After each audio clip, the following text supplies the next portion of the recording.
అందరికీ నమస్కారం అండి. నా పేరు డాక్టర్ నాగమాన్స.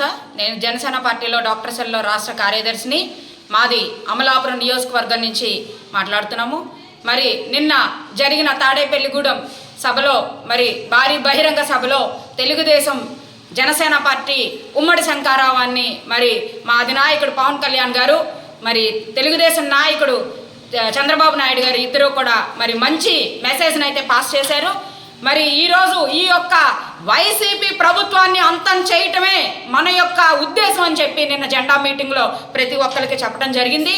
ఎందుకంటే ఈరోజు ఈ ఉమ్మడి కార్యాచరణ వల్ల ఎంప్లాయ్మెంట్ బాగుంటుంది. అదేవిధంగా ప్రతి ఒక్కరు కూడా సాధారణ మనిషి ఎలా బతకాలో ఆ విధంగా బతికే విధంగా ప్రతి ఒక్కరికి కూడా ఈ పథకాలు ఎలాగా వస్తూ ఉంటాయి. కానీ సోమరిపోతుకి గురవ్వకుండా యువతకి మంచి భవిష్యత్తు ఇవ్వాలని చెప్పని నిన్న జెండా మీటింగ్లో పిలుపునివ్వటం జరిగింది. ప్రతి ఒక్కరూ కూడా ఈరోజు పవన్ కళ్యాణ్ గారి వైపు చంద్రబాబు నాయుడు గారి వైపు చూస్తున్నారు. నిన్న సభకి భారీగా 10 లక్షల మంది పైచెలకు తరలి వచ్చారు. అదే ఈ వైసీపీ ప్రభుత్వాన్ని కూలగొడుతున్నట్టు సంకేతం. జై జనసేన, జై తెలుగుదేశం, జై హింద్.